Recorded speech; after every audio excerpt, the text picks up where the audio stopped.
Hello, it's John Binnie. So I want to talk to you about triggers. I just recorded a 35-minute video about triggers. And guess what?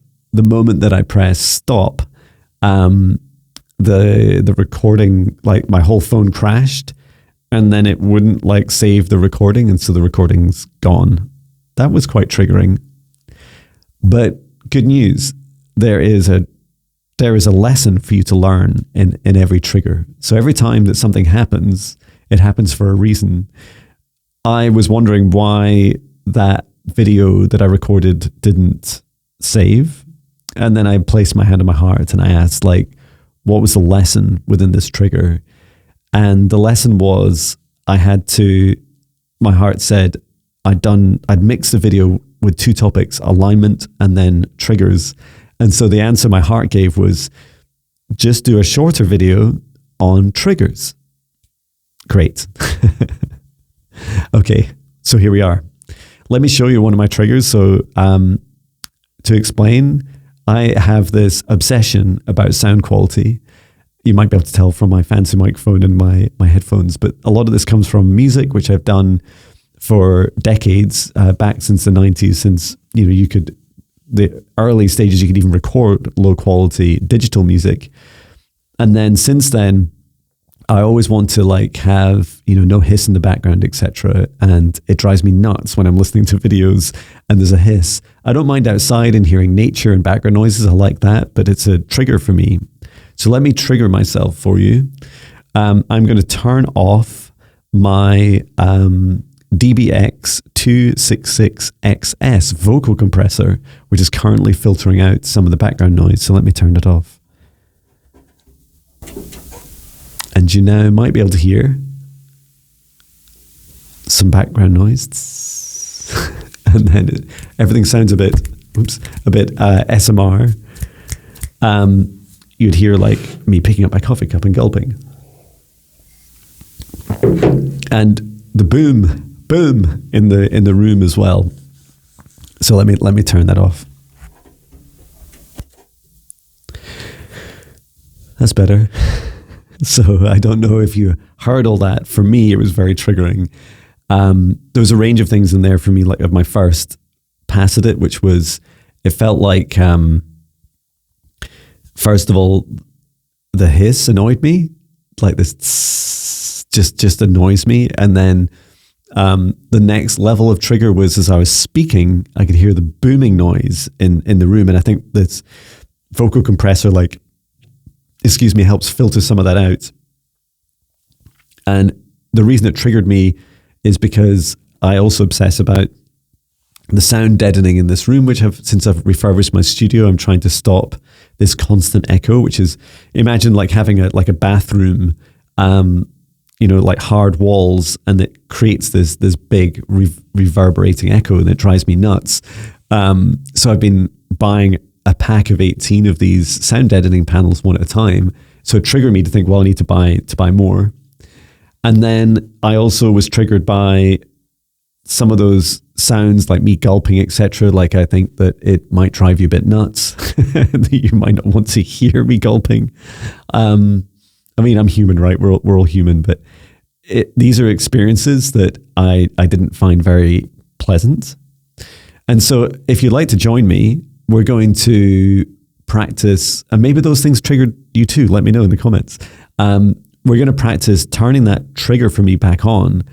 And then I'm going to ask my heart as I'm being triggered, what the trigger is and what the lesson here is, or lessons to learn. So let me turn it back on.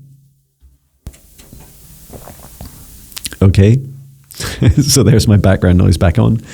And I'm just going to place my hand on my heart and take a deep breath in through the nose, which you'll probably hear very clearly. And out through the mouth, nice and loud. And asking my heart, why am I triggered by this experience?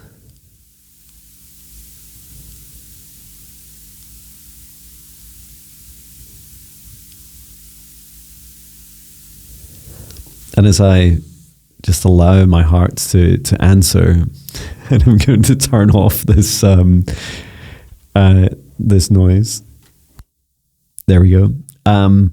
So my heart said, first of all, I have a bit of a fear at what's hiding under this trigger, or what this trigger is trying to lead me to, if you like, is this deeper fear within me that I don't want to share, or resistance to share all the aspects of me. It includes, like, you know, what is it like when your nose whistles because you've got like a booger in there, or the gulping. It's like those bodily functions.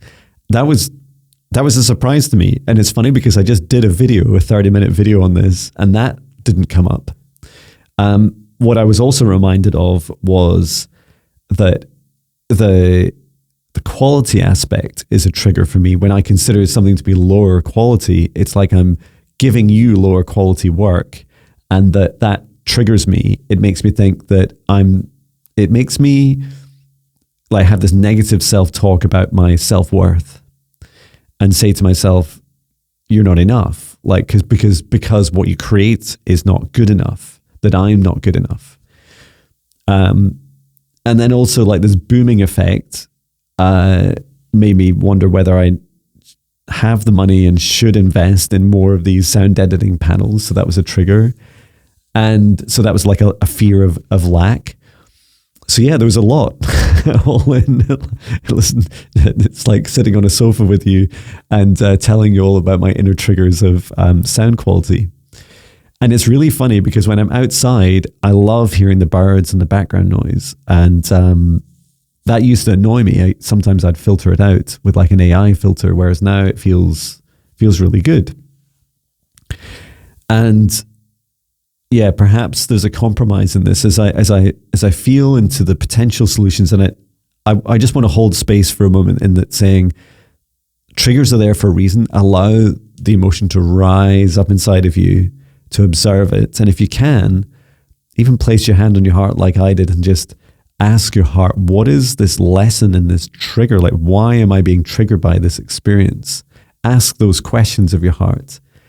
And then just allow yourself to start to learn the lesson. And the lesson can be a problem, right?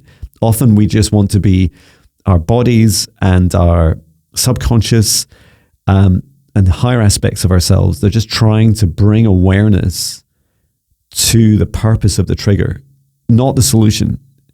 And as a human, maybe as a male as well, like I always just want to problem solve. I'm like, there's the problem, I need to fix it immediately. Now, I know with this particular trigger, I can't immediately fix the problem of me fearing lack about having to buy more, or feeling compelled to buy more sound editing panels, or this tight coupling of the quality of what I produce with my feeling of self-worth. Like, those should not be totally bound together, right? Like, I shouldn't really have anything that's tightly bound to my self-worth that is outside of me. Self-worth and self-love and self-care are things that only you can give to yourself.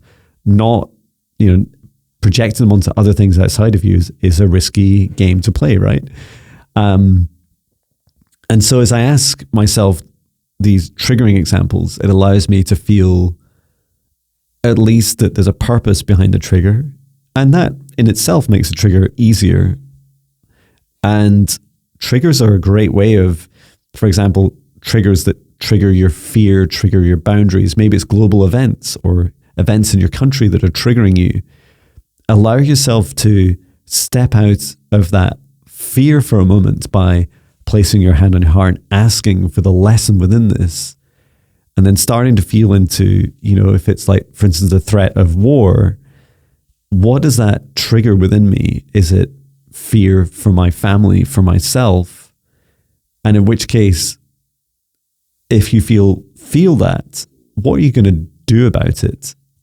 Are you going to help create a more peaceful world around you, starting within yourself, a less fearful world? Let me know in the comments what triggers you and what tips and advice you have for overcoming, like working through triggers and finding the lessons. I hope this video finds you well. Let me know in the comments. Take care. Sending love from Scotland.